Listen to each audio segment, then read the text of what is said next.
Bueno, pues buenas tardes y bienvenidos a este episodio especial de Economía en Voz Alta, en el cual vamos a hacer una primera presentación sobre los primeros pasos en el mundo de la inversión. Para ello nos acompaña en este caso mi amigo Javier. Javi es una persona interesada en estos temas y bueno, si quieres presentarte y decirnos algo. Buenas tardes, gracias por invitarme, Óscar. Sí, es cierto, o sea, estoy interesado ahora en estos temas. De base no tengo mucha idea, nada, ni de economía ni de inversión, pero últimamente, es decir, hace relativamente poco, estoy intentando formarme, ya sea por internet o en este caso, mira, a través tuya, que como amigo y profesor me puedes pues dar estos primeros pasos, como lo nombras en tu presentación. Y nada, y encantado de recibir esta clase. Eso es tú nada, tú siéntete libre de cortarme, de interrumpirme y de preguntarme las dudas, porque claro, tú al final vas a representar a cualquier persona que esté viendo esta presentación y que en cualquier momento, pues inevitablemente me pueda ir yo un poquito de nivel o pueda decir cosas que se entiendan algo peor, tú me cortas y lo aclaramos lo que haga falta. Vale, perfecto.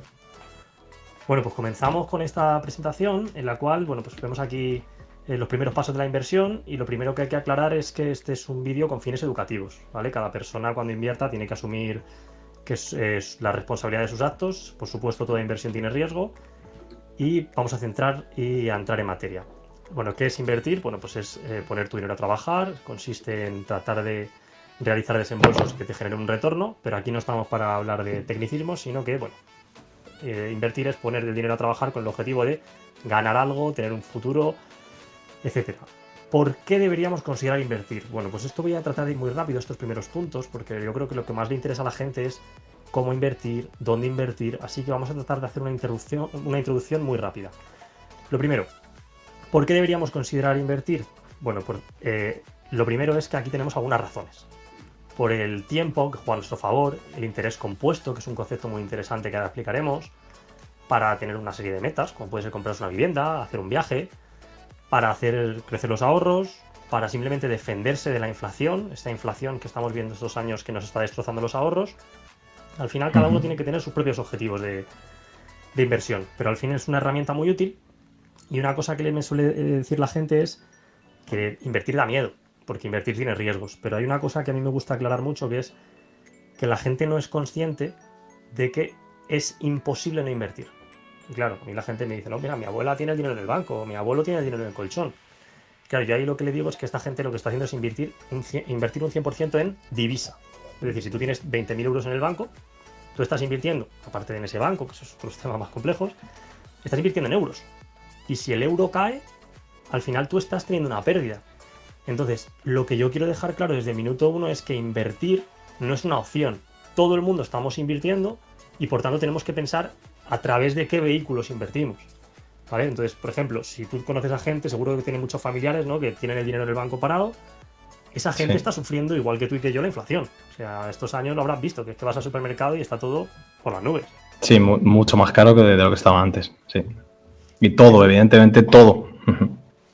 entonces, claro, el riesgo cero, la gente dice, es que invertir tiene riesgo. Y digo, efectivamente, pero es que no invertir, que es imposible, también tiene riesgo. Entonces, la inflación. Ejemplo, pues que esta imagen que hemos puesto ahí no es casualidad. Todos estamos viendo cómo la cesta de la compra cada vez vale más y más. Y luego, como decíamos antes, que hasta teniendo el dinero en el banco, bueno, nosotros vivimos en la Unión Europea y lo vivimos con cierta tranquilidad, pero hay momentos en la historia, podemos hablar de Chipre, podemos hablar de Grecia, podemos hablar de Argentina, en los que el dinero en el banco también corre riesgo. Entonces, eso de tener el dinero en una cuenta corriente o en el colchón, bueno, el colchón te lo pueden robar, se puede quemar, y aparte que la inflación, esté donde esté, lo va a atacar. Por tanto, la primera conclusión que quiero dejar clara e ir muy rápido es que no es posible no invertir. Ahora, teniendo claro que queremos invertir, ¿vale? ¿Cómo invertir? ¿Por qué invertir? ¿Por qué es interesante invertir? Bueno, pues lo primero es dejar claro qué es el interés compuesto, ¿vale? Para esto, cuando tú realizas una inversión, tú puedes tener un interés simple o un interés compuesto, que si alguno ha estudiado cuarto de la ESO matemáticas habrá visto esos dos conceptos y no se entienden demasiado bien. Vale, pues imagínate que tú tienes una plaza de garaje y recibes todos los meses un dinero. ¿Vale? Pues ahí puedes ver la línea azul, que es el dinero que podríamos estar recibiendo mes a mes. Siempre es lineal, constante. De hecho, si lo hiciésemos acumulativo, subiría como una línea recta. Pero si tú ese dinero que estás ganando lo Lo reinviertes reinviertes. constantemente, Al principio no se nota mucho la diferencia. De hecho, si puedes ver la diferencia entre la línea verde y la línea azul, al principio es muy pequeña. Pero esto es como una pequeña bola de nieve que si todo el rato las ganancias las vas reinvirtiendo, los intereses que vas ganando es sobre una base que va subiendo. Entonces, es mucho más interesante, es mucho más importante que con el paso del tiempo vemos que esa línea cada vez sube, sube y sube, y vemos que los mayores inversores del mundo, pues, por ejemplo, Warren Buffett, que es un inversor muy famoso, del que hablaremos después, pues, tiene ahora mismo un patrimonio, lo miré la semana pasada, de unos 120 y pico mil millones de dólares. Y claro, lo que la gente le rompe la cabeza es que de los 125 mil millones que tiene, 120 mil millones los ha hecho a partir de los 65 años. Entonces, que el 90-95% de lo que haya ganado, lo ha ganado. ¿Por qué? Porque él ya está, pues si podemos ver el tramo verde ese a los 30 años, pues imagínate este señor que lleva invirtiendo 80 años. Él está en un tramo que decimos en matemáticas, se dice que es un rendimiento exponencial. Pero bueno, simplemente invertir puede ser interesante. Invertir a largo plazo puede hacernos ganar mucho dinero, aunque ganemos un 5, un 6%, que no parece mucho a priori. Con el paso del tiempo, quien tenga tiempo, que se ponga con una calculadora financiera a echar cuentas y verá que invertir en el largo plazo puede ser súper interesante. No sé si tienes alguna duda o comentario hasta aquí. No, de hecho, bueno, yo en este caso sí sabía ya que era el interés compuesto, pero bueno, para la gente que nos está escuchando está muy bien y lo ha muy bien explicado y bueno, no tengo ninguna duda. Pues genial. Pues si quieres, pasamos a ver ahora a hablar un poquito de los riesgos. Por supuesto que invertir tiene riesgos y aquí solo vamos a mencionar brevemente algunos de ellos. ¿Vale? Pues cuando yo invierto en un país, como puede ser invertir en un país, no sé, puedes pensar en el que invirtiera en Venezuela antes del shock que tuvieron en esta década pasada, pues si tú inviertes en empresas de ese país, si ese país se va a la quiebra, o por ejemplo que tuviese empresas en Ucrania, pues ahí tienes un riesgo muy importante, que es que en el país en el que tú has invertido pueden ocurrir eventos catastróficos que puedan hacerte perder la inversión. El riesgo de divisa, pues mucha gente me puede llegar y me puede decir, oye, que es que se está pagando un 50% de intereses por tener un depósito en Argentina. Y digo, ya vas a ganar un 50% en moneda argentina. Si esa moneda luego, el tipo de cambio, fluctúa con el euro, es decir, imagínate que yo meto 100 euros en monedas argentinas y recibo, por decir algo, 5.000 monedas argentinas, ¿vale? 5.000 pesos. Yo eso puedo ganar muchísimos pesos, pero cuando luego recupere esos pesos a euros, en función de cómo esté el tipo de cambio, puedo haber ganado más, puedo haber ganado menos o incluso perder. Eso es lo que denominamos como riesgo de divisa. Y por eso mucha gente que invierte en, por ejemplo, en la bolsa americana dice, oye, si la bolsa ha subido un 30%, yo porque este año solo he ganado un 15%. Y claro, porque tienes que ver que el euro dólar ha cambiado. Entonces, en ese caso, el riesgo de divisa, que a veces es para bien y a veces es para mal, también hay que tenerlo en cuenta. El riesgo de inflación, que es el que la gente no tiene en cuenta, claro, yo por eso le he puesto ahí ese asterisco de que es muy importante, de que se va a comer tus ahorros sin hacer nada, se va a llevar todos los años un 3, un 4, un 5, dependiendo del país en el que vivas. Y luego, bueno, pues el riesgo de liquidez... Una pregunta, Óscar. Ahora mismo, aquí en España, la inflación, ¿cuánto es? O sea, bueno, si me puedes explicar durante estos años. Pues es una muy buena pregunta. En España ahora mismo... sí, nada, perdona. Sí, que se había medio cortado. Sí.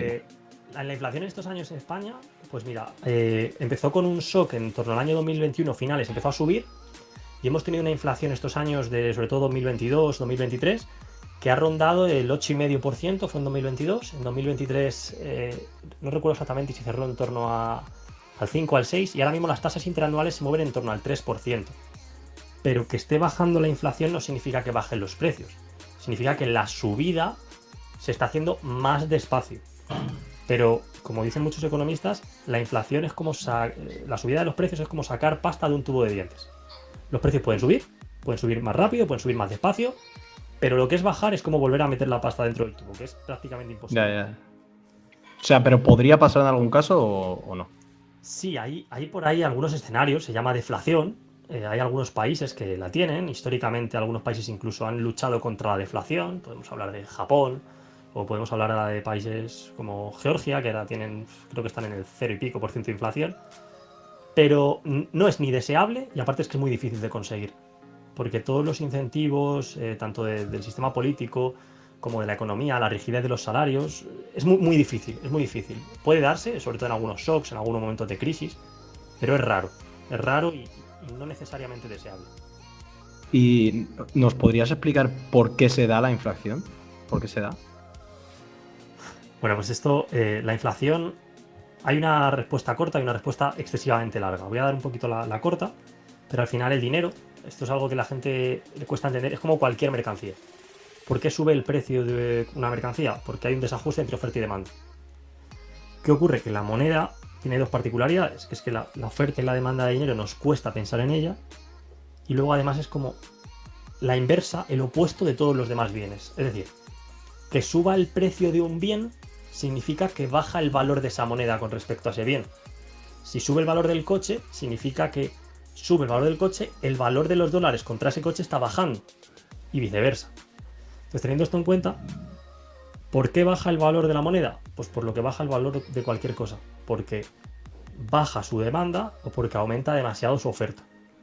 Claro, eso es lo que te digo que es la respuesta corta. La respuesta larga es qué y por qué aumentan o descienden la demanda y la oferta. La demanda de dinero es algo más complejo, pero la oferta fundamentalmente sería lo que tradicionalmente la gente dice imprimir dinero. Claro, aumentas la oferta de dinero, imprimes dinero, que no necesariamente es imprimir dinero, que eso ya está más relacionado con el sistema bancario, de cómo se crea dinero por parte de los bancos y demás. Pero si aumenta mucho la cantidad de dinero en circulación, aumenta una oferta sin que aumente la demanda, como en cualquier bien, tenemos un descenso de su valor y por tanto desciende el valor de la moneda y aumentan los precios. No sé si con esto queda más o menos claro. Sí, sí, sí. Bien, pues el riesgo de liquidez es que cada vez que invertimos en algo, pues imagínate que yo tengo una inversión en una vivienda. Si yo mañana necesito el dinero corriendo, una vivienda no se vende rápido. Entonces la liquidez es la facilidad que tiene un activo financiero, una vivienda, una acción de una empresa o una cuenta bancaria, para transformarse en dinero. Entonces, si yo tengo una inversión en vivienda y necesito el dinero mañana, tendré que malvender deprisa y corriendo con un grandísimo descuento la vivienda para venderla en el corto plazo. Entonces hay que tener en cuenta que si tú necesitas dinero para dentro de 3 meses, no inviertas en vivienda. Y por último, el riesgo de mercado, pues es que los mercados pueden subir y pueden bajar. Y yo me acuerdo, pues, por ejemplo, de 2008, que tú y yo éramos muy jovencitos, pero nos acordamos, hubo una crisis terrible y la bolsa y las empresas y prácticamente casi todos los activos financieros que hicieron bajar estrepitosamente. Entonces, siempre que invirtamos, me gusta hacer esta pequeña aclaración de que existen muchísimos riesgos y hay que tenerlos en cuenta todos. Pero ahora sí yo creo que nos hemos quitado lo más duro y podemos entrar a hablar ya de dónde invertimos, que esto yo creo que es lo que más interesa. Tú tienes, creo que eches un vistacillo aquí a esta página y me digas qué cosas de aquí te suenan, cuáles no te suenan y cuáles crees que son buenas opciones para invertir. Vale, a ver, me suena la mayoría de las cosas, las acciones, evidentemente, los fondos de inversión o ETFs, la inversión inmobiliaria también.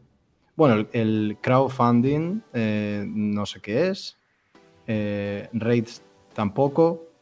Y bueno, yo creo que todo el mundo conoce tanto las criptomonedas como los NFTs. Y lo demás, no. ¿Qué me parece pues algo bueno? Pues como ya sabes, de momento no tengo mucha idea. Entonces no te podría decir así por lo que se puede oír y lo poco que sé por ahora. Hay cosas, mira, como tú lo pones arriba, puedes llegar a recomendar o no recomiendas. Hay cosas que a lo mejor son más volátiles y otras que son algo más seguras, pero yo no te sabría decir. Bueno, pues vamos a tratar de arrojar algo de luz. Y a ver, fundamentalmente yo daría un consejo que es, invirtamos en las cosas que conozcamos. Fundamentalmente uno tiene que invertir en lo que conoce. O sea, en lo que le suena y no invertir en cosas raras. Si no entiendes algo, por mucho que te lo vendan bien, no inviertas. Así esto sería un primer consejo. ¿Dónde no recomiendo invertir? Pues para un novato. Estamos hablando de que esto es para gente novata. Yo no soy un experto, yo tengo unas nociones básicas. Y un novato yo no le recomendaría ni criptomonedas, ni NFTs. Leí una estadística que en torno al 99%, no, que los NFTs habían perdido un 99% de su valor para el año pasado. Futuros, CFDs, materias primas, divisas. No digo que no sean mercados interesantes. Digo que hay que tener una serie de conocimientos que un novato no va a tener. Entonces, a ese novato le diría, oye, esto, de momento, no se toca. Ya quizá en un futuro, si alguien se forma y sabe al respecto, pero a priori no serían mercados en los que yo entraría. ¿Dónde sí podría recomendar invertir a una persona? Pues 3 cositas. Inversión inmobiliaria, renta variable y renta fija. Bueno, pues donde yo no recomiendo invertir serían tanto criptomonedas, futuros, materias primas, divisas, porque son mercados complejos, sobre todo para un principiante. No digo que sean malos mercados, pero que para comenzar se puede perder muchísimo dinero y sobre todo si inviertes en cosas que no dominas. ¿Qué sí puedo llegar a recomendar? Fundamentalmente 3 cosas. La primera de ellas sería la renta variable, la renta fija y la inversión inmobiliaria. Vamos a hablar de las 3 y muy brevemente y luego nos vamos a centrar a hablar de renta variable. La inversión inmobiliaria es la más famosa en España. Consiste en invertir en vivienda, invertir en inmuebles. Aquí voy a tratar de hacer una pequeña división. Lo primero, podemos comprar una segunda vivienda y ponerla en alquiler, esto que prácticamente la mitad de los españoles lo hacen. También se puede hacer sin comprometer mucho de tu Bueno, capital. no sé yo si tanta gente puede hacer eso, ¿eh? Bueno, habría que mirar la estadística, pero sí que es algo, es el tipo de inversión más famosa de calle en España.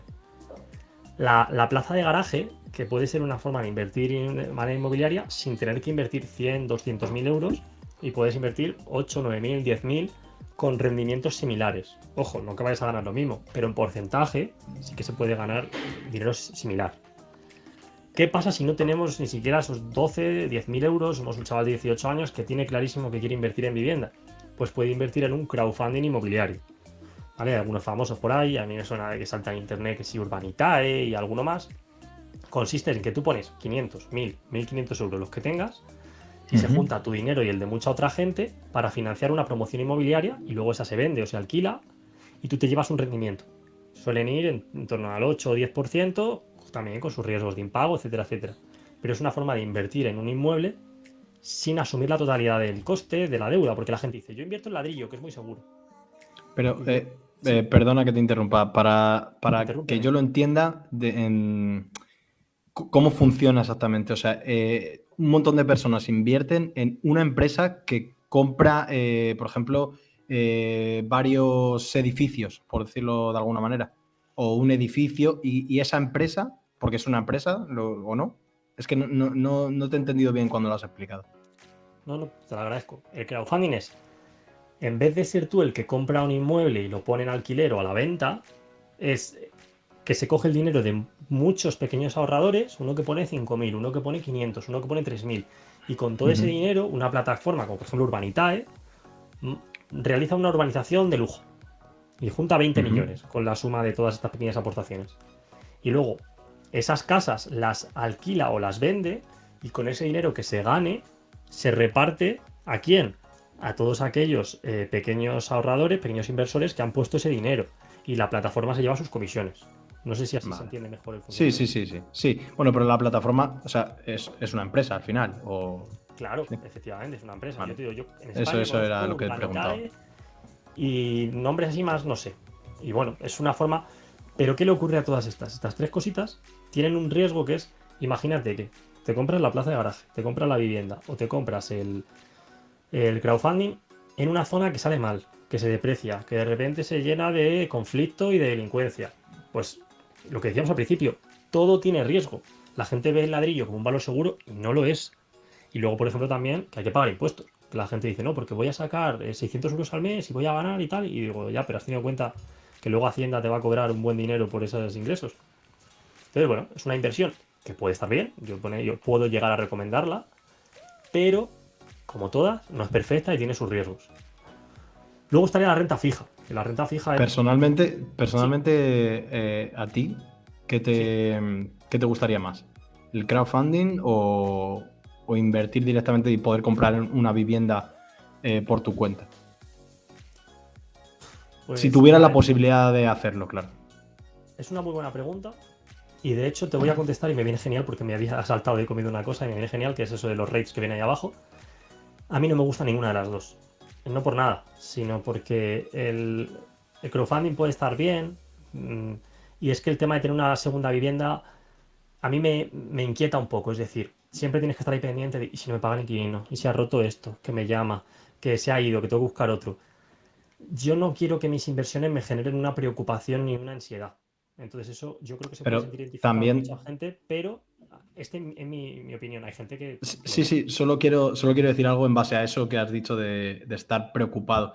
También puedes delegar esa preocupación en alguien, en alguna agencia o algún tipo de gestor o gestoría que te haga eso, aunque Uy, ¿te he perdido el audio?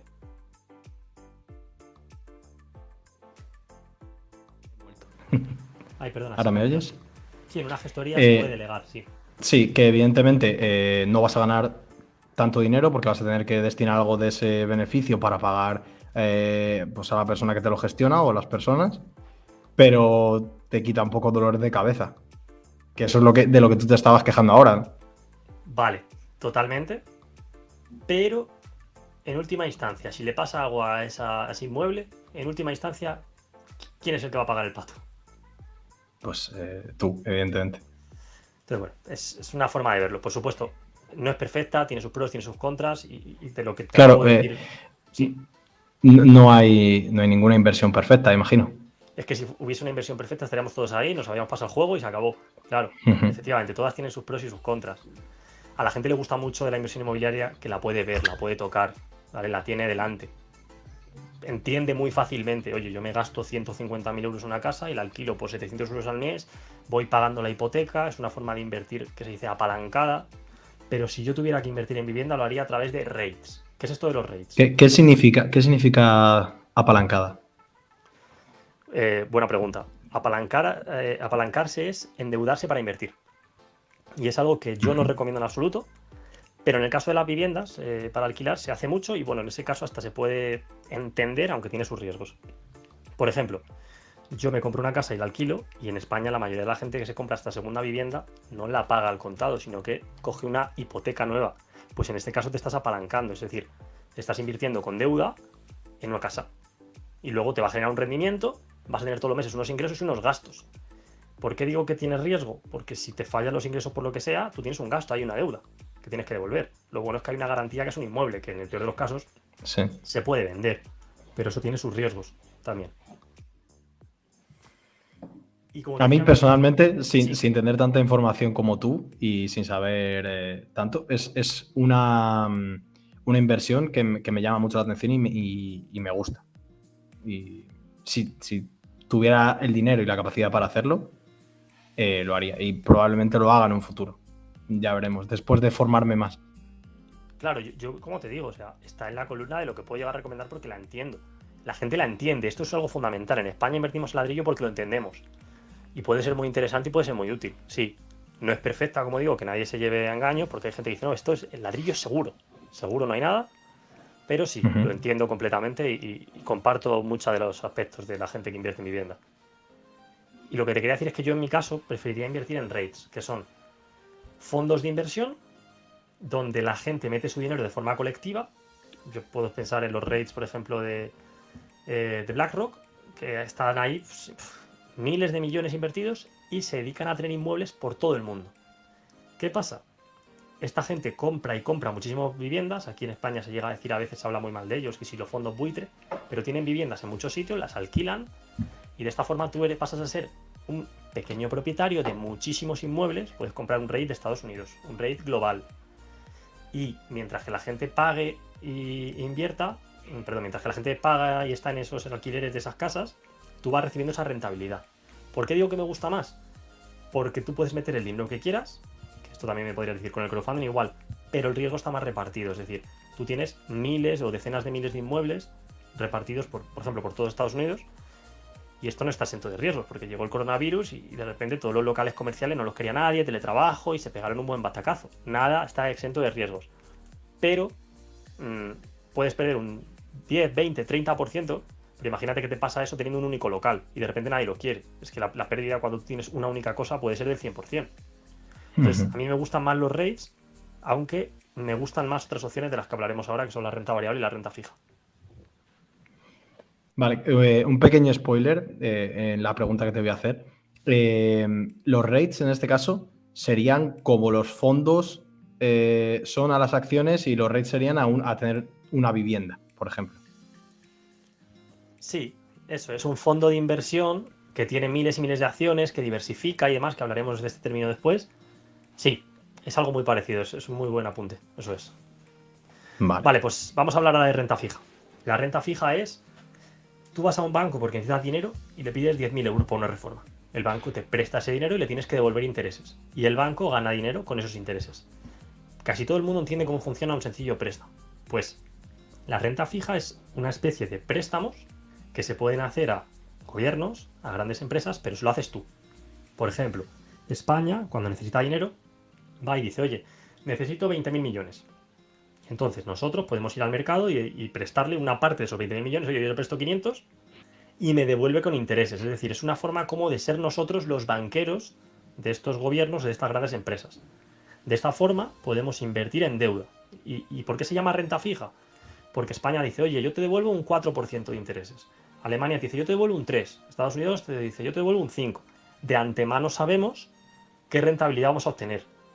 Y nosotros ni vamos a tener parte de España, ni vamos a tener parte, si por ejemplo lo hace Apple, no vamos a ser propietarios de Apple, simplemente vamos a tener un papelito ficticio o virtual, un derecho de cobro que es que Apple me debe a mí este dinero con estos intereses. ¿Tiene riesgo? Tiene riesgos, pero tiene relativa poco riesgo con respecto a, por ejemplo, la renta fija. Si tú, perdón, con respecto a la renta variable. Si tú la renta fija te esperas los 3 años que le has prestado el dinero a Apple, Apple te va a devolver ese dinero, a no ser que Apple quiebre. Si Apple no quiebra, tú vas a recibir ese dinero. Por eso se considera Claro, bastante seguro. también en el tema de la renta fija, en el caso de prestar ese dinero a pues tanto a gobiernos como a empresas, es durante una determinada cantidad de tiempo, ¿verdad? Eso es. En España, ¿Cómo por sería? ejemplo, sí, España sale a pedir dinero y pide dinero, pueden pedir obligaciones, que son 5, 10, 20 años, perdón, entre 10, 20, puede pedir bonos, que son entre 3 y 5, o puede pedir letras del tesoro, que suelen tener una duración de un año, de menos de un año. Entonces ahí depende de lo que Hacienda, Ministerio de Economía, no sé quién lleva el tema de la deuda, pero dicen, oye, necesitamos este dinero y lo vamos a devolver en 10 años, este dinero lo vamos a devolver en 1, este dinero lo vamos a devolver en 3. Y para cada plazo pagan un tipo de interés distinto. ¿Cómo suele ser? ¿A más tiempo mayor interés pagan o no tiene nada que ver? Esta pregunta me daría para hablarte muy buen rato. Sí, normalmente a más tiempo, más interés, porque claro, cuanto más tiempo renuncias a tu dinero, es como, oye, más riesgo estoy corriendo, en 2 años no veo a Apple quebrando, pero a lo mejor a 20 años, vete tú a saber lo que pasa. Entonces te voy a pedir un mayor tipo de interés, pero curiosamente, a veces hay momentos en la historia, por cosas que no vamos a explicar aquí porque tendríamos que tirarnos mucho rato, que se invierten las curvas de tipos y eso es una cosa que ha estado pasando este año y de hecho ahora mismo están ahí, que se está pagando más por el corto plazo que por el largo plazo. Es una pregunta muy curiosa. Y Si a alguien le interesa, podrías, comento que investigue. ¿Podrías hacer un breve resumen de por qué ocurre eso? ¿Por qué se puede invertir la curva de tipos? Sí, es fácil, no te quiero tampoco meter Venga, en voy a un compromiso. intentar hacerlo muy, muy resumido, más que fácil. Vale, pues imagínate que los tipos de interés ahora mismo han subido muchísimo. La gente que no esté escuchando, que tenga una hipoteca, habrá visto que se han encarecido muchísimo. Los tipos de interés que ahora mismo están rondando, dependiendo de la economía, el 4, el 5, en Estados Unidos están en el 5 y pico, pues a corto plazo eso está influyendo en que las letras del tesoro tengan que pagar pues, un 4, un 5%. ¿Qué pasa? Que todo el mundo, ¿vale? En economía y en finanzas es muy importante las expectativas. Y es que se espera que van a bajar. Entonces, yo este año puedo sacar un 5% en deuda, en renta fija.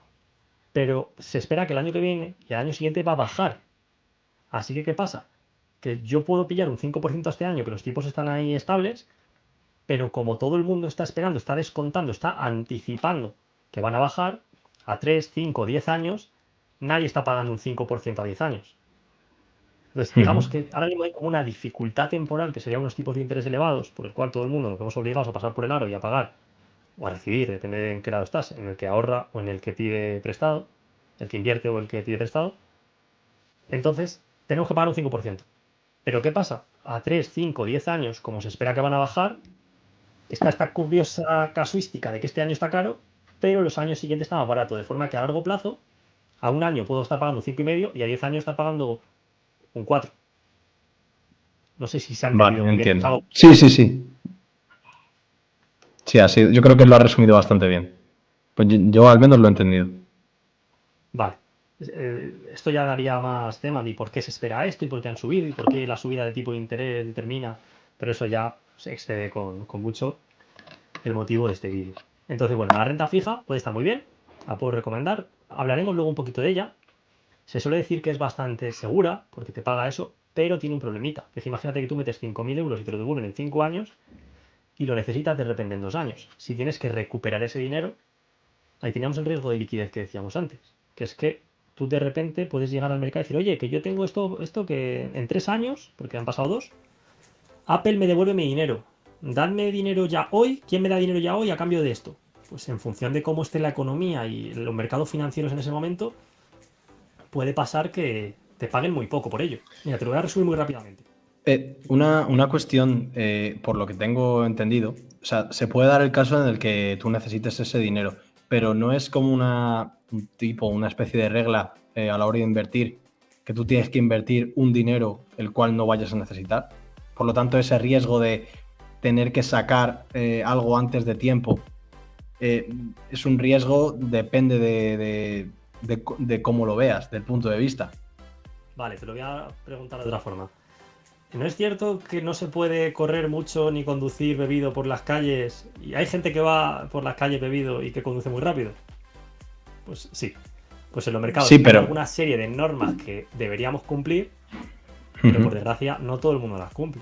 Y dices, pero esto puede ser un Mindundi, puede ser un cualquiera.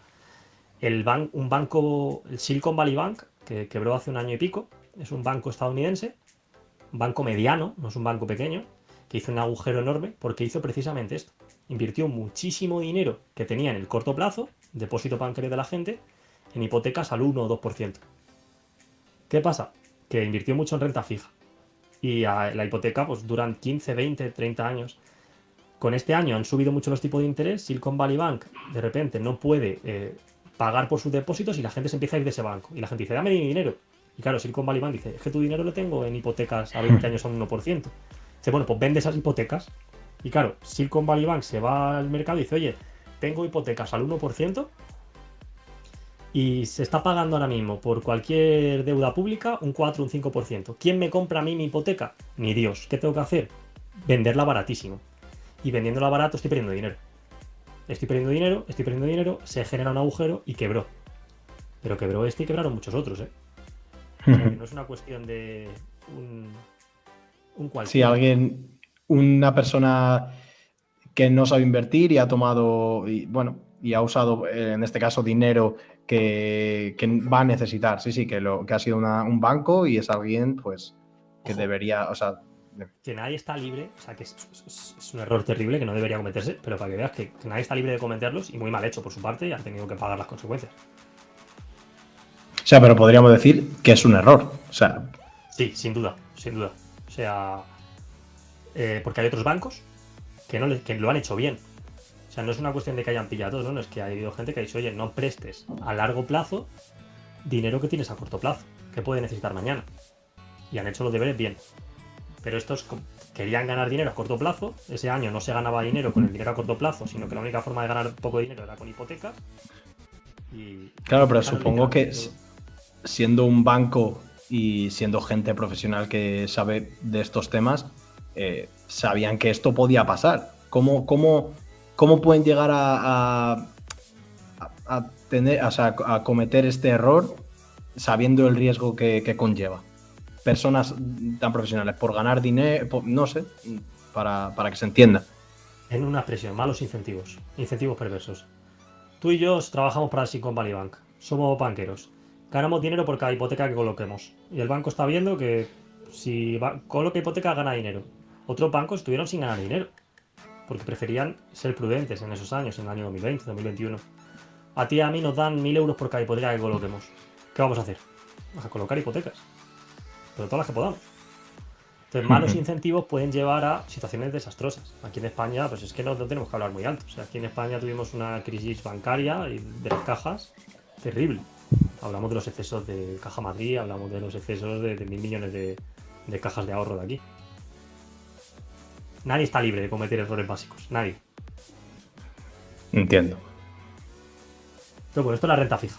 Con sus riesgos, es un vehículo de inversión bastante seguro, aunque como siempre con matiz. La renta fija es muy importante porque son acciones de empresa. Cuando tú te compras una parte de una empresa, te vuelves propietario de esa pequeña parte. Si yo me compro el 1% de Apple, paso a ser el dueño del 1% de Apple y eso se hace con las acciones. ¿Qué ocurre? Que esto puede ser muy fácil de decir, pero muy difícil de aplicar. Y puedo invertir en una acción, puedo comprar Apple, puedo comprar acciones de Google, puedo comprar acciones de cualquier empresa, o puedo comprar un fondo de inversión, que es algo así como lo que decíamos desde los REITs. Es un vehículo en el que yo meto mi dinero con muchas otras gente y compramos miles o millones de acciones de muchísimas empresas. ¿Vale? Pueden ser fondos o pueden ser ETFs, que es una cosa similar pero con diferencias. Y con esto podemos invertir en renta variable que... ¿Qué pasa? Si yo me compro una parte de una empresa, si esa empresa le va bien, imagínate que en vez de yo prestarle dinero a Apple, como decíamos antes, o a España, me compro una parte de Apple. Y tú inviertes en renta fija. Y Apple a ti te garantiza un 5% y yo tengo acciones de Apple. Si el año que viene Apple ha mejorado su valor un 30%, si todo va bien, mis acciones habrán subido un 30%. Yo tendré una rentabilidad del 30%. Mientras que tú Yo voy a seguir teniendo el 5%. Eso es, porque tu renta es fija, mientras que la mía es variable.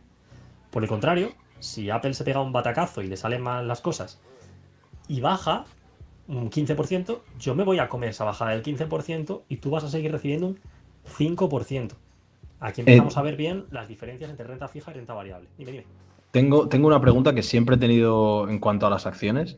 ¿De qué depende de que una empresa de que una empresa aumente su valor o disminuya las acciones de una empresa? Bueno, que al final es la empresa en sí, ¿no? Vale, pues depende fundamentalmente del beneficio. O como se suele decir más técnico, de los flujos de caja presentes y futuros. Me explico. Del dinero que esté ganando hoy Apple y el dinero que se espera que gane mañana. Entonces, si se espera que Apple vaya a ganar mucho más a futuro, Apple va a valer mucho. Si Apple está ganando mucho hoy, va a valer mucho. Pero, ¿quién le pone ese precio? El mercado. Es decir, miles o... Luego hablaremos de ello, pero hay unos señores que son expertos que se dedican su tiempo, su trabajo es estudiar empresas y hacer sus modelos, sus cuentas y decir, oye, esta empresa con lo que está ganando me sale que debería valer 30 y está valiendo 20. Así que creo que es una oportunidad de compra maravillosa. Y mucha gente piensa así y hacen que el valor de la acción se aproxime a lo que debe valer, a 30, comprándola. Luego, al contrario, uy, esta empresa está fatal, ahora de repente me sale que vale 25, vale 35, la vendo. Y vendiéndola a mucha gente hacen que baje ese valor. Entonces, mediante la compra y la venta de acciones, los inversores determinan el valor de las acciones. No son infalibles, por eso muchas veces vemos burbujas o lo contrario, pero a largo plazo suelen funcionar bastante bien. Vale, claro, mediante la compra y la venta de acciones, pero y por ejemplo, una empresa sale a bolsa, ¿cómo se determina el precio que ponen en la salida, en su primera salida a bolsa? ¿Quién determina eso? ¿Ellos mismos ponen el precio que quieran? ¿Cómo? Aquí debo reconocer que en este caso una salida a bolsa, aquí me pillas, es decir, sé que se pone un precio, no sé si, creo que se suele contratar a una agencia que lo suele hacer, se estima y se dice, el valor va a salir a cotizar a 15.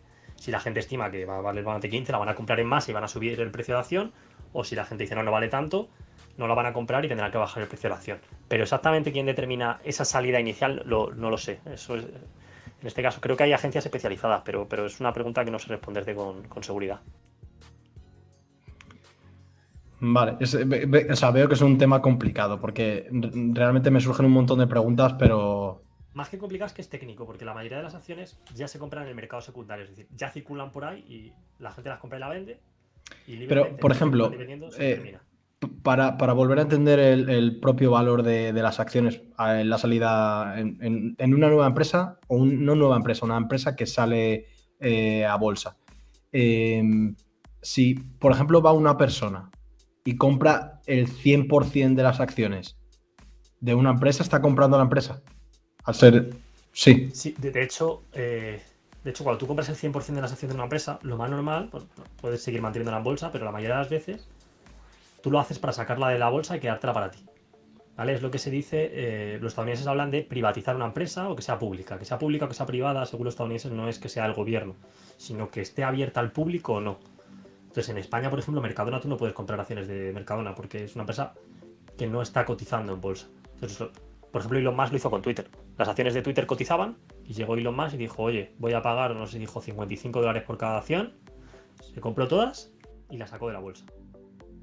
Sí, pero ya ahí ya cotizaba en bolsa y ya tenía un valor que ya le habían estado dando mediante compras y ventas de esa acción.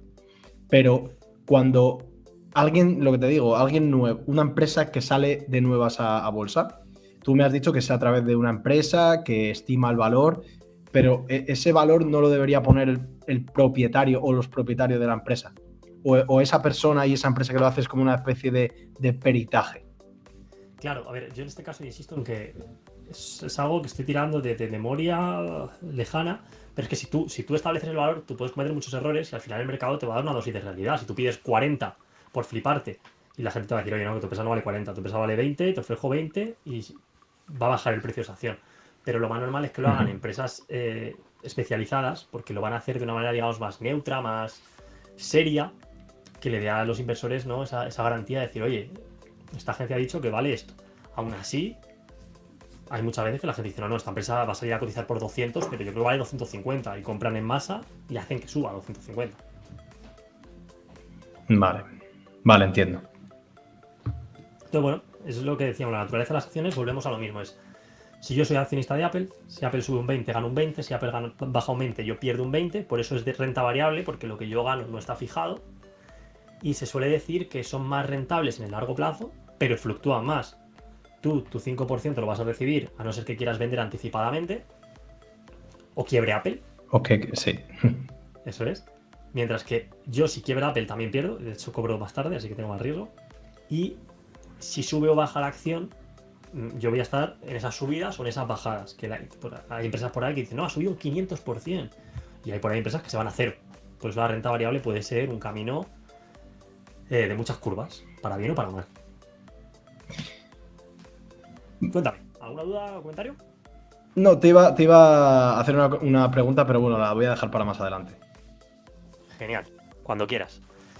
Vamos a hablar ahora sí, vamos a profundizar en la renta variable, que es si nosotros podemos invertir en empresas, podemos comprar acciones de una empresa, ¿en cuáles debemos invertir? Pues, está claro, ¿no? Hay que invertir en Google, en Apple, en Facebook, que han multiplicado su valor por miles, y todos hemos escuchado de si hubieses invertido en Google en el año 90, a día de hoy serías millonario. A posteriori todo el mundo sabemos lo que hay que hacer. Pero Claro. claro, ¿cuál va a ser la próxima Google? ¿Cuál va a ser la próxima Apple? Entonces, Claro, pero eso también tiene más riesgo, ¿no? O sea, buscar empresas que vayan a crecer de una manera desorbitada, eso te puede dar pues un beneficio increíble, pero también tiene un riesgo muy grande. a eso quiero ir. Que es que a posteriori todo el mundo sabemos las acciones en las que había que haber invertido. Pero a día de hoy, ¿cuáles van a ser las que van a subir? ¿En cuáles hay que invertir? Bueno, pues en esto hay que echarle horas, estudios, saber de contabilidad, saber del sector en el que te quieras meter. Requiere de análisis, requiere de muchísimo tiempo, mucho esfuerzo, muchísima formación. Porque si la mayoría de la gente invierte a ciegas, compra una acción y dice, venga, esto que la he escuchado, que me gusta, que tiene buena pinta. Eso puede salirte bien. Nvidia ha subido un 90% en lo que va de 2024.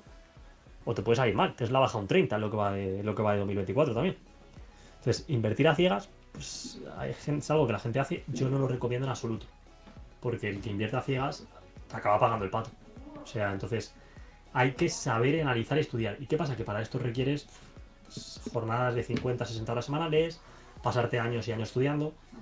Y la gente que nos esté escuchando, que sean novatos, y que ha dicho, pues si este señor estaba hablando de los primeros pasos de la inversión en la presentación, ¿de qué me está hablando? Pues te estoy diciendo que para mí las acciones son maravillosas, pero no así. No invirtamos en acciones individuales, no seleccionemos porque no tenemos esos conocimientos, no tenemos ese tiempo, no tenemos esas ganas. Que alguien la tiene y quiere hacerlo, estupendo. Pero un novato que quiera dar sus primeros pasos, desde luego, para mí no es el camino. Yo estoy de acuerdo contigo en este caso. Entonces, seguro que habrás visto por ahí mucha gente que dice, yo recuerdo, tenemos algún amigo en común que decirme, mira, sí, es que yo he invertido en esta empresa y tengo acciones de esta me ha subido, esta me ha bajado. Y no tiene ni idea de por qué le ha subido, ni por qué le ha bajado, ni el valor de esa empresa. Antes te decía, yo hago cuentas y esta empresa debe valer 30 y está por 40. Hay gente que no hace cuentas, entonces lo ve por 40 y subo, compro, vendo. Entonces, si no sabemos, Sí, que prácticamente es como que no es lo mismo, pero es como una persona que apuesta. Sí. no, para mí es lo mismo. Es apostar. Y además muy peligroso, porque imagínate que hay un año muy bueno en bolsa, que todo sube. Encima te crees listo, dices, qué bueno soy. Mira, he invertido en 3 o 4 empresas, han subido, se me da bien esto, debo ser un máquina. ¿Qué pasa? Que luego cuando llegan los años malos, cuando baja la marea, como dice Warren Buffett, se ve quién está desnudo y hay gente que se pega tremendas leches. Entonces, si no sabemos hacer algo, no lo hagamos. Y vayamos con alguien que sepa. Y vamos a hablar ahora de profesionales, gestión activa, que es que hay gente que sí ha hecho lo que hemos dicho antes, ha hecho esos deberes. Entonces, estos profesionales estudian y miran, tratan de mirar las mejores empresas para invertir en ellas. ¿Qué pasa? Que no trabajan gratis. Y aquí te voy a poner de ejemplo, ¿vale? Voy a usar ejemplo y vamos a suponer que tú te encanta esta charla, te pones a leer libros de finanzas, te haces unos cuantos cursos y te pasas los próximos 4 o 5 años a tope. Bueno, pues en un futuro pues te llamaría yo y te diría, oye Javi, quiero que me digas dónde invertir o te doy mi dinero e inviértemelo tú. Entonces tú lo vas a hacer por mí, tú ahora eres un profesional especializado en buscar dónde están las empresas que van a subir y yo te doy mi dinero. ¿Qué pasa? Que tú gratis no me lo vas a hacer porque en esta vida gratis no hay nada. Entonces la gestión activa, esto es importante que manejemos este concepto, la gestión activa o pagar a un gestor o tener un gestor, un profesional, hay que pagarle una comisión. Y ese ya puede invertir de 1000 formas diferentes. Aquí puedes encontrarte uno que sea muy bueno, uno que sea muy malo. Entonces, pagar a alguien. Un gestor en este caso, o sea, el broker es lo mismo que un gestor o es otra cosa totalmente distinta. Muy buena pregunta.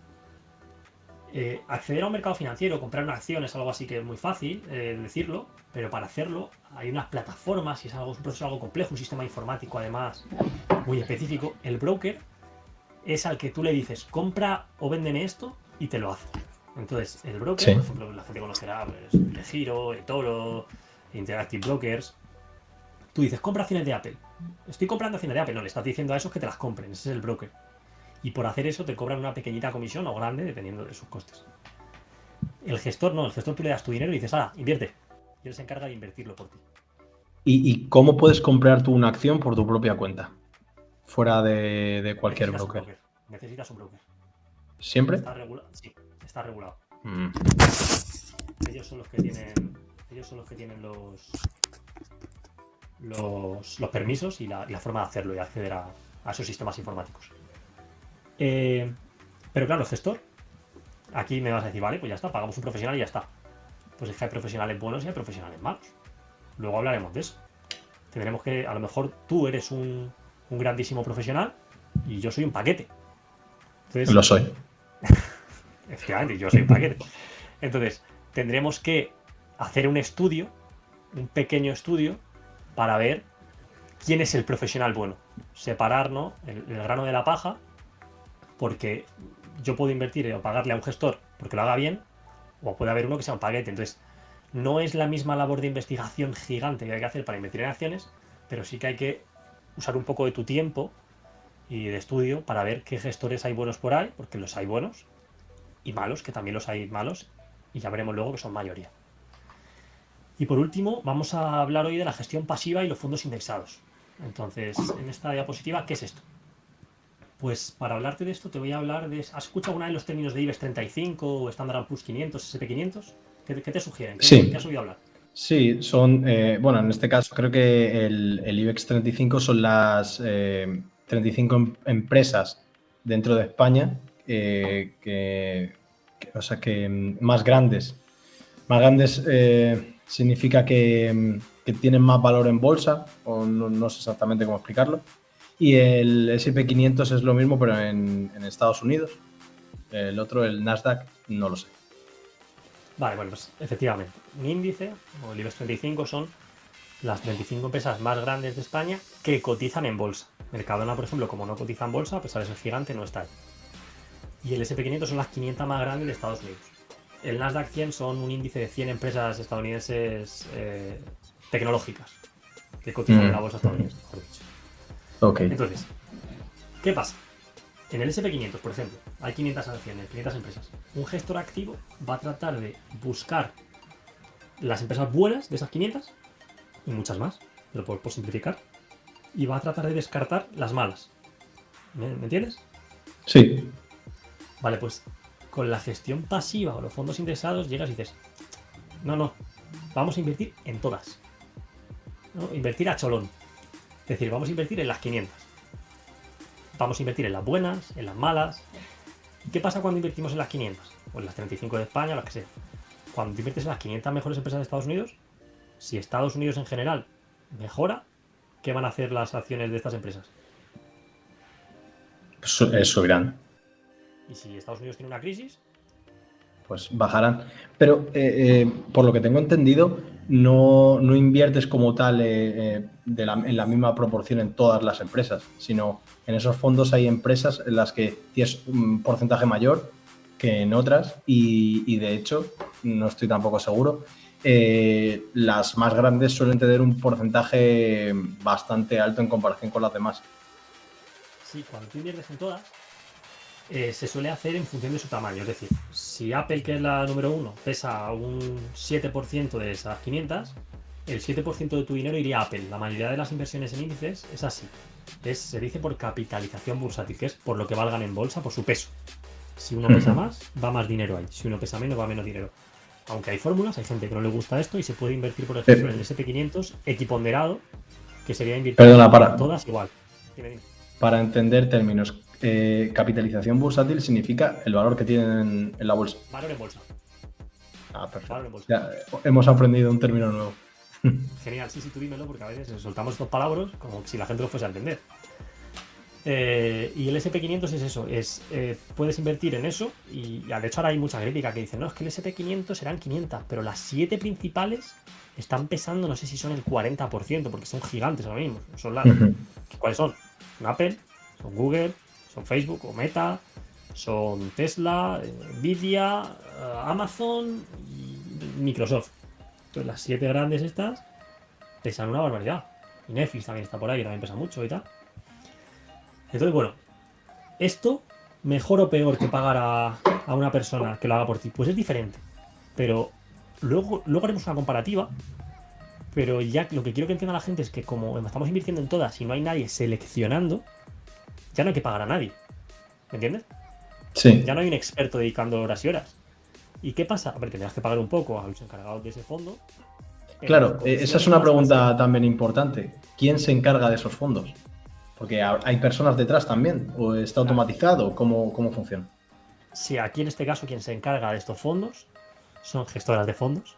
Y las más famosas pues son BlackRock, son Vanguard, son pues, empresas gigantescas que gestionan volúmenes de activos de... Son la mayor volúmenes de activos del mundo pasan por estas manos. Y se encargan de hacer todo esto. Y de hecho esto se lo debemos a un señor, no tenía pensado hablarte de él, pero ya te voy a contar. Un tal John Bogle. ¿Vale? John Bogle es el fundador de Vanguard. Y es un tío que llegó y dijo, oye, no hay que seleccionar las mejores empresas. Podríamos seleccionar, invertir en todas, a cholón. Y la gente le dijo, esto es una tontería, esto es una locura, estás loco, ¿qué vas a hacer? Y lo hizo. El tiempo le dio la razón de que ha sido una estrategia de inversión que luego veremos buenísima. Y además, como podía hacerlo muy barato, podía cobrar poco o algo menos que los profesionales y ganar mucho dinero. Y este señor llegó y dijo, no, para todo el mundo. Y lo puso ridículamente bajo. O sea, son tan bajos los costes de la gestión pasiva que este señor murió con, no sé si con 100 millones de dólares, que dice, joder, pero podía haber muerto billonario. Sí. Y de hecho mucha gente le considera un referente, un filántropo y un verdadero héroe de la humanidad porque ha permitido que todo el mundo, sin conocimientos, sin pagar gestores, pueda invertir. Y de hecho es que ahora mismo hay fondos, el otro día estuve viéndolo en clase con mis alumnos, hay fondos para invertir en el SP 500 con un 0,06% de comisión. Es decir, hay por ahí gestores cobrando un 2% y este está cobrando un 0,06. Es que estamos hablando de que es... habría que hacer la proporción. 10 veces 0,6, 30 veces menos. Menos de 30 Bueno, veces lo que te también, cobraría pagar a un profesional. también supongo que aparte de la comisión que se lleve, por ejemplo, en este caso, pues eso, lo que dices tú, Vanguard o otras empresas que gestionan los fondos, también cobran comisiones las plataformas que te permiten acceder a esos fondos. Entonces ya no solo tienes que pagar eso. Muy, muy buen apunte. De hecho, si vas a la banca tradicional, que luego lo veremos, seguramente te van a meter ahí también su pequeña comisión. Pero por suerte, a día de hoy hay vehículos para hacerlo prácticamente de forma gratuita.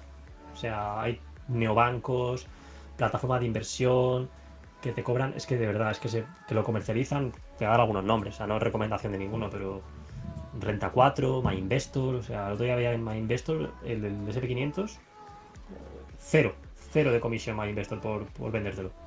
La gestión pasiva es una forma de invertir sin tener ni idea y pagando poco. Por eso puede ser interesante. Y luego veremos si es mejor, si es peor que la gestión activa, que es pagar al profesional, que es el que te va a seleccionar las mejores o peores empresas. Bueno, un apunte de eso. A ver, has dicho sin tener ni idea, pero imagino que es mejor que entiendas las cosas, entiendas lo que estás haciendo y que tengas una pequeña base, porque la gestión pasiva de los fondos, hay distintos fondos, distintas plataformas, bueno, y también hay riesgo al final. Entonces, yo creo que es interesante tener una mínima base y conocer algo antes de invertir en cualquier tipo de cosa, más que sin tener ni idea.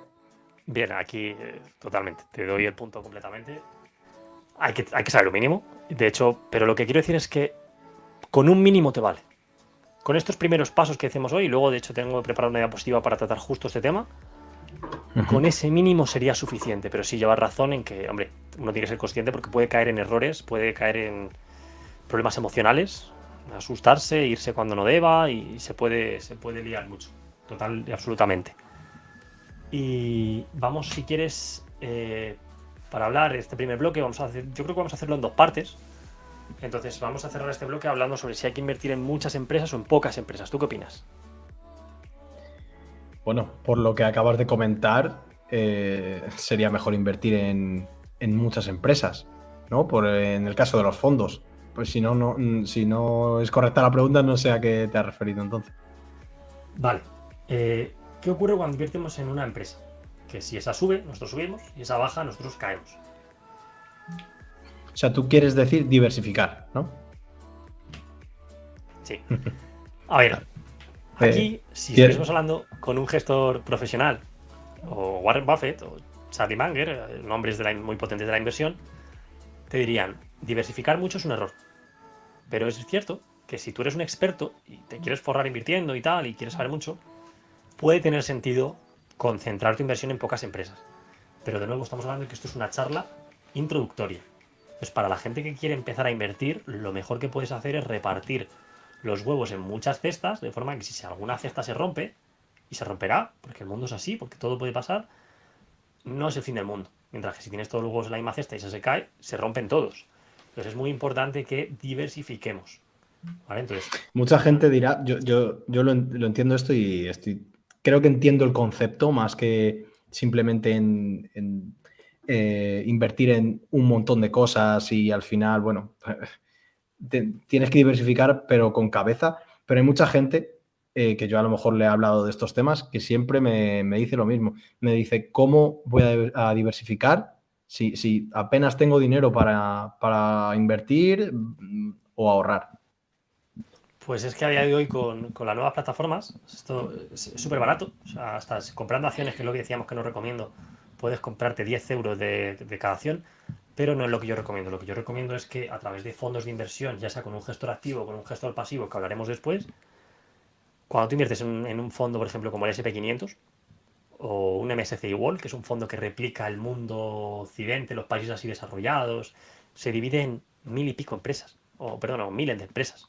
Entonces, ahí ya, si tú haces una buena inversión de base, aunque inviertas poco, eso ya está diversificado, ya está repartido y por tanto ya tienes esos deberes hechos. De hecho, como acabo de empezar y no llevo mucho tiempo, no sé, supongo que estaré cometiendo errores y tendré que aprender más, pero lo poco que voy invirtiendo lo tengo en ese fondo que has dicho, en el MSCI World. Me parecía más interesante que el SP500 y bueno, de momento es donde estoy invirtiendo periódicamente. Bueno, pues yo al final de la charla prometo darte mi opinión sobre ese fondo en concreto, Ujú. pero sí, ahí ya estarías cumpliendo y diversificando. El MSCI World, la gente piensa que está invirtiendo en todo el mundo. Estás invirtiendo en todo el mundo desarrollado. De hecho, el 70% de la inversión del MSCI World es Estados Unidos. Es Estados Unidos, sí. Eso es, hay que tenerlo en cuenta.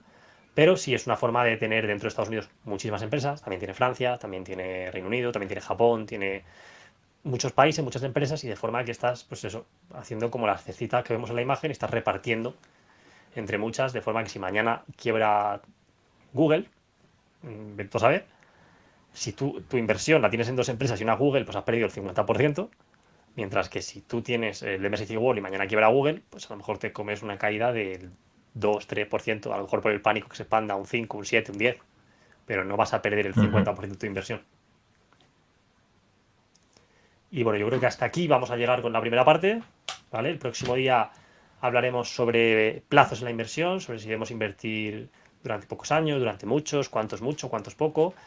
Entonces, vamos a dejarlo aquí. La verdad que hemos entrado en más profundidad de la que yo me esperaba. Has tenido preguntas muy interesantes. Recomiendo que la gente que lo escuche despacito, y si tiene alguna duda la deje en los comentarios. Y no sé si quieres hacer algún comentario, alguna duda final o reflexión. La verdad que yo me lo he pasado muy bien haciéndolo también. Sí, a mí me está gustando, estoy aprendiendo y yo imagino que la gente que lo está escuchando también estará aprendiendo. Y nada, y más que otra cosa, con ganas de seguir con ello. Genial, pues no tardaremos mucho en hacer una segunda parte, así que nada, Javi, un abrazo y nos vemos la próxima. Un abrazo, Oscar.